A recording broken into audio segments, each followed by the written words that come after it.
Hi guys, welcome back. This is the review of the Samsung Galaxy A7.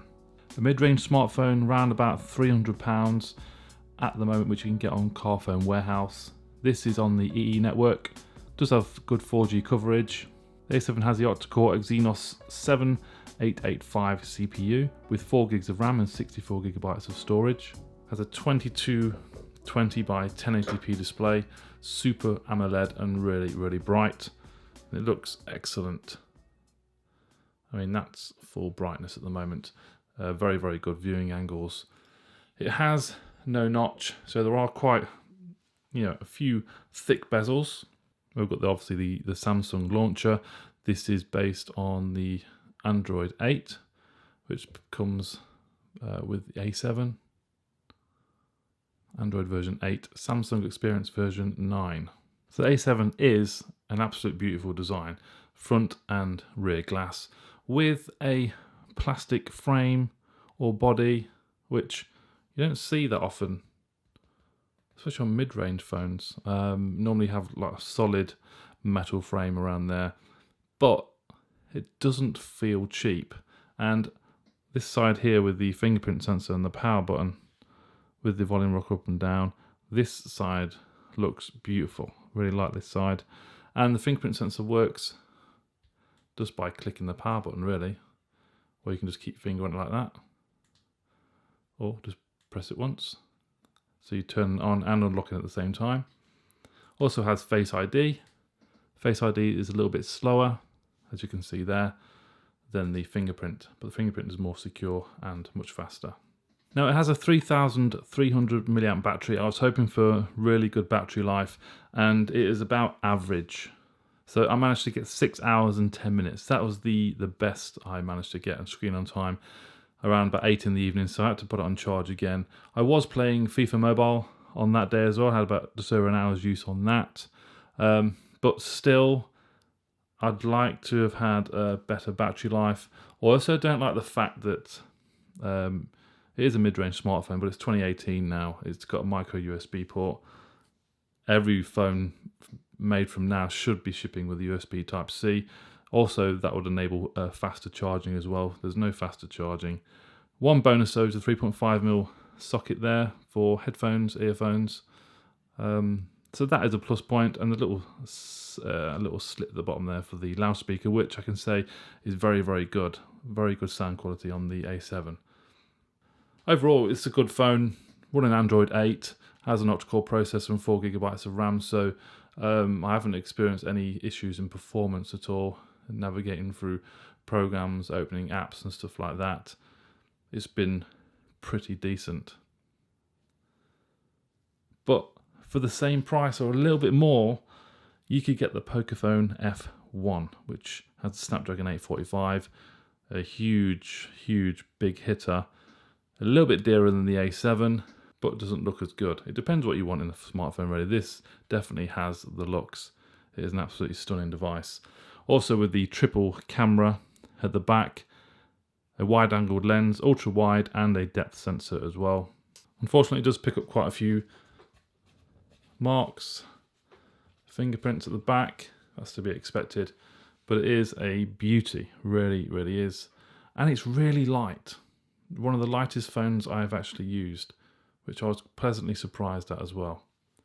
Now, another strange thing I found, GPS. This is the GPS test app that I use all the time on all my smartphones. Accuracy was only 36 foot. Now, normally I get in the range from 8 to 12 to 13 foot, something like that.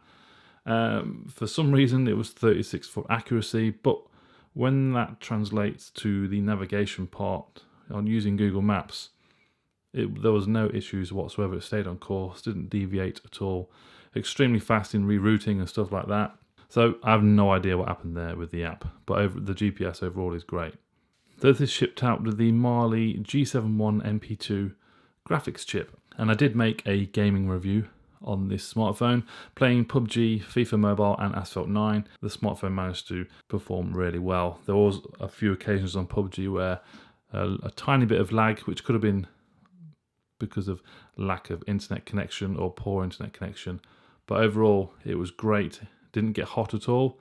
It stayed nice and warm But if you want to see the full video, you can just click the card above here and watch the full video. So the A7 does have a good camera. Best thing about it for me is the ultra wide lens. It is really, really good. Now on the camera interface, you get, there we go. At the bottom there's like a few trees. That is your wide angled lens options. So here we have normal cropped mode. Let's widen that view. There we go, look at that. Wonderful wide angle.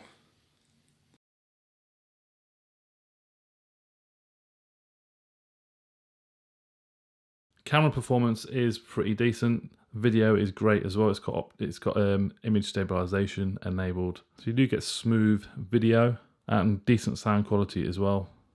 Okay, and video mode, there is stabilization here, and it works really well. I like the stabilization on the A7.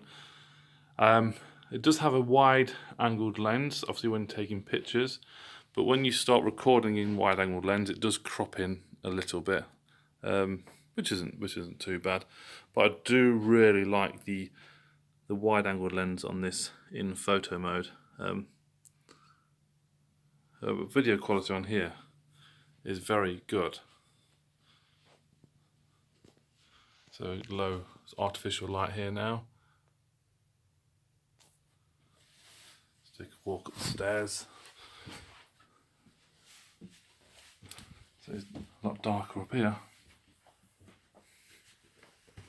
But let's turn these on.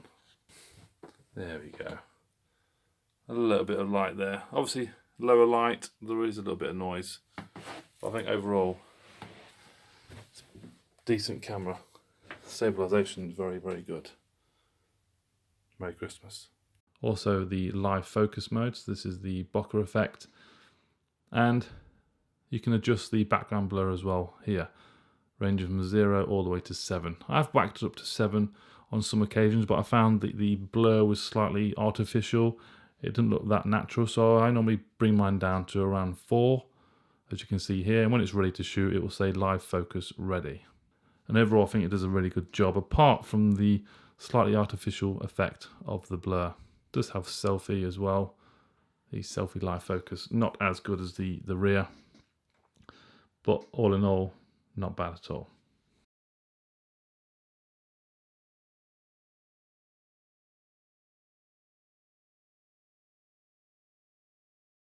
So this is the front-facing camera on the Galaxy A7. Been using this for over a week. Yeah, just over a week now. And camera quality is pretty good. I'm standing right near a window now at the moment. And good detail.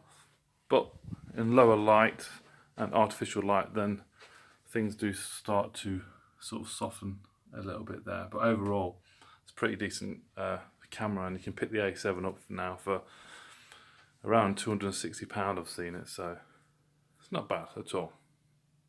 Obviously, in low light and artificial light, then images and videos do begin to soften, but overall I think it deals with low light pretty good.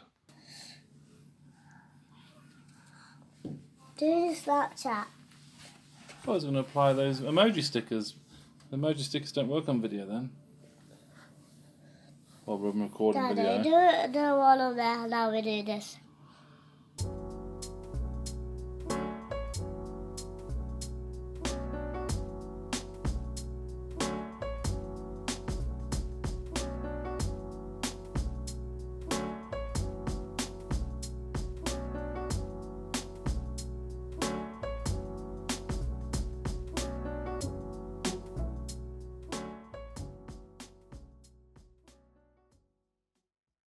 So we'll jump on to the display, which I did cover in the unboxing video. This is a huge 6-inch AMOLED display. And let's see what we get here. It is 60 frames per second compatible. Boost the screen brightness right up. And that is looking very, very nice.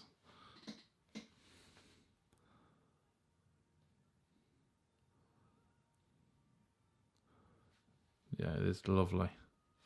One of the better looking displays I've actually seen recently.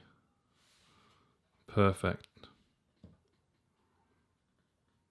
Doesn't support HDR mode because this YouTube video is HDR, 8K HDR, 60 frames per second. But nevertheless, it is still stunning. On this smartphone, for me, I think, in terms of signal and 4G connectivity, since I've been using it, hasn't been as good as previous smartphones I've been using. So I'm going to test this up here because I haven't got a very good signal where normally it's near max signal. I normally get around 12 to 15 download. That's looking alright. Oh, so that's actually not too bad, 12 up and 12 down. But it hasn't been consistent with the way I've been using it. Maybe downstairs in my living room it's at its worst, maybe 1 bar. And because my Wi-Fi isn't very good either, I'm having to switch between the two. So up here, it's looking alright, but downstairs doesn't perform as well as I've used other smartphones, unfortunately. Okay, so this pretty much concludes my review of the A7. This is a quick roundup. I can tell you my most favourite part is the design. Front and rear glass. It does have a plastic body, but you wouldn't really notice that unless you were told or read, which I have done so. And it is excellent build quality. Excellent display, Super AMOLED, 1080p. Does support 60 frames per second video on YouTube. Has the 3.5mm socket for headphones, which is superb. Has a beautiful triple camera on the back with excellent wide-angled lens. I love that part. Decent front-facing camera as well. A decent bokeh effect, although it can look a little bit artificial. And what I don't like is the micro USB port. It should be USB Type-C to enable faster charging. Battery life could definitely be improved on this smartphone. I myself wouldn't mind seeing a notch at the top with narrower bezels. That would look a lot better. The Samsung user interface, I'm not a huge fan of it, but it has been slick and no sort of lags or performance at all, so that's really, really good. For me, it is a bit of a mixed bag. Around £300. If you are a Samsung lover, then I'm pretty sure you will love this device. If not, I'd choose the Pocophone F1, around the same sort of price point, and you're getting a lot more power. So, that's it guys. Any questions, please comment down below. Give the video a thumbs up, subscribe, and I'll see you in the next one. Bye-bye.